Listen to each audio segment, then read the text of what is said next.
This is WPTV, William Patterson Television.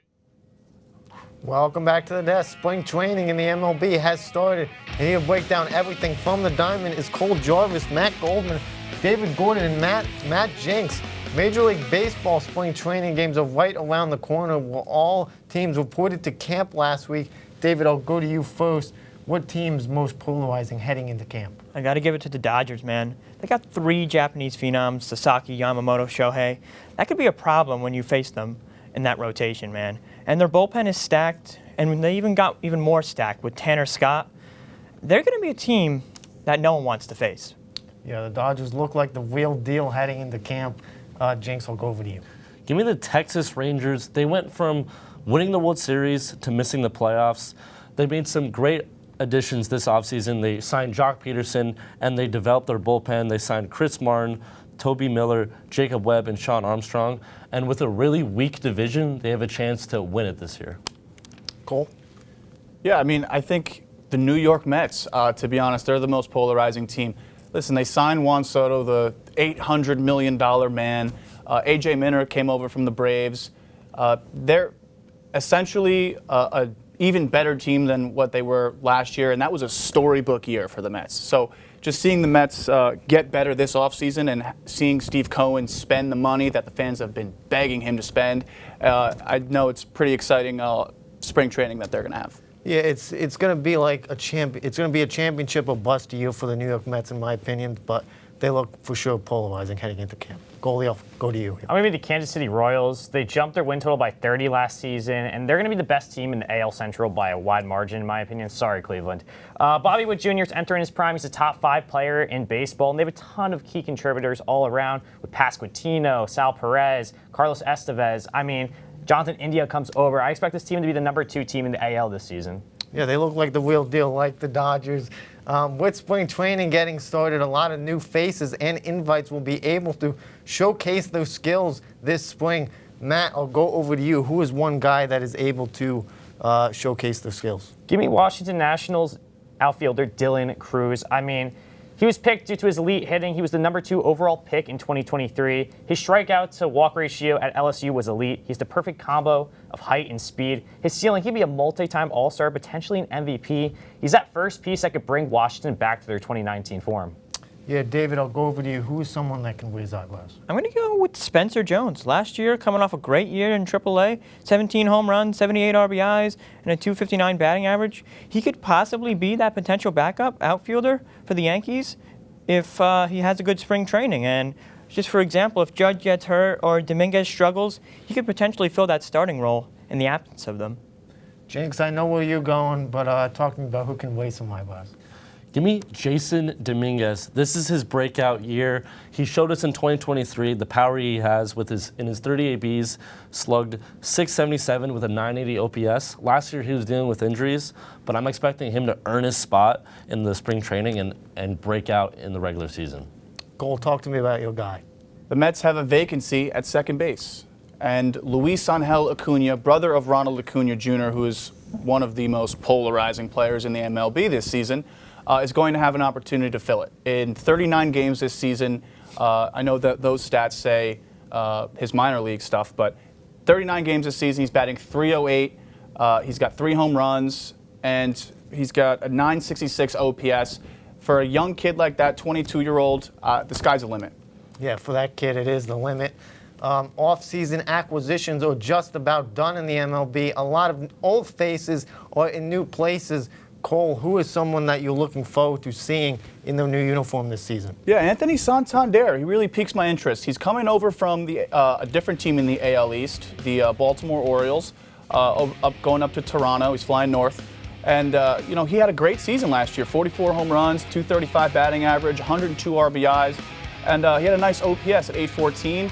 And with the news of Vladimir Guerrero Jr. probably not coming back, Santander is going to be the guy that looks to pick it up. Yeah, he can hit absolute nukes at the north of the border in Toronto this year. Looking forward to seeing him.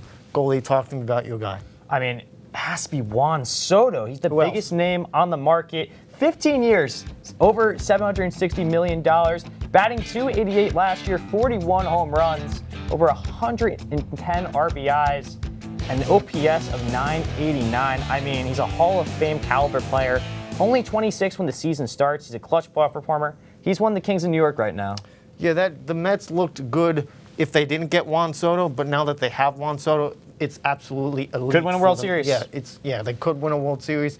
David, I'll go over to you. Give me Max Fried. He's the lefty that the Yankees needed to strengthen their rotation. He's a big strikeout pitcher that could give quick innings, and last year he had 174 innings pitched, a 3.25 ERA, 166 strikeouts, and a whip of 1.16. He could be that backup for Cole, especially in a 7-game series in the playoffs. So he's that backup. We need people to back him up and be able to help us possibly win a World Series. Yeah, the lefty is heading to the Bronx, and I think he'll be able to fill that rotation for the Yankees. So it looks good for Max Fried. He fits real well in that two-hole for sure. Yeah. Oh, yeah. Jinx, talk to me about your guy. Who are you looking at? I'm looking at Alex Bregman. He finally signed with the team to the Red Sox for $120 million for 3 years. Last season, he was batting .260 with 26 home runs, 75 RBIs with an OPS of 768. That was with the Astros, and he's going to the Red Sox. But I think $40 million a year for a 760 OPS guy, that's criminal. He should not be making that much money. He's making more money than Judge. That's ridiculous. With a 760 OPS.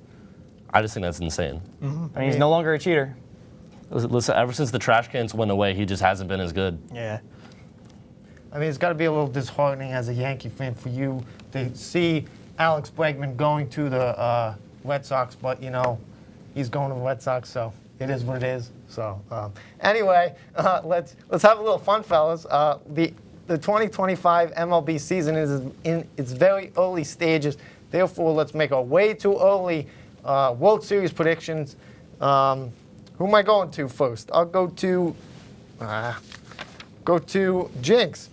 Sorry about that. Who are you going with for the way too early? I'm starting off with a dark horse. Give me the Atlanta Braves. They made the playoffs last year despite a ton of injuries. Acuna's going to come back. Strider's going to come back. And when Acuna is healthy, he's a top 5 player in baseball. And they already have an elite offense with guys like Michael Harris, Austin Riley, Matt Olson, and Profar. I can expect them to make a run this season. Absolutely. Cole, who you got? I got the New York Yankees. They lost Juan Soto in the offseason. They gained some other really key pieces. We mentioned Max Fried, Cody Bellinger's back, where his father played in New York. But what's important to me is sometimes you need to cut a piece of yourself off in order to grow. And the Yankees just repealed a rule that the 49 years of the facial hair is now gone. The players can wear beards. The Yankees are going to the World Series. Yeah, goalie, talk to me about who's winning the World Series. I cannot believe I'm saying this. The New York Mets are going to win the World Series. I mean, speaking of Soto going to the Mets, this team will hold up the trophy in 2025. Lindor is back. The Alonso drama's done. Edwin Diaz is coming back stronger and stronger. Ton of prospects like Acuna, Jet Williams. I mean, the pitching may be an issue. That's fine.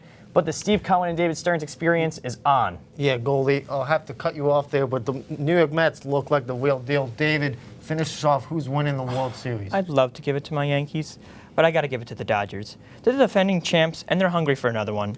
With this stacked rotation that they have, and adding the addition of Blake Snell, and the dominant lineup of Betts, Ohtani, and Freeman, and adding even another bat or two like they did, Ha-Seong Kim, they're trying to be the next evil empire, and they could be dangerous for years to come. Yeah, absolutely. The Dodgers can win a World Series. They have all the pieces. They just continue to get everybody on everybody in the world. So they look like the absolute real deal. The countdown to the Major League Baseball season is on. As always, don't forget to follow us at SportsDeskWP for updates and more. Thank you to all the cast and crew, and a big shout out to our wonderful studio manager, Al Clarke, from Studio B in Hamilton Hall, and from everyone here at the desk. I'm Tyler Cooper saying so long. See you next Friday to talk all William Patterson sports right here on WPTV.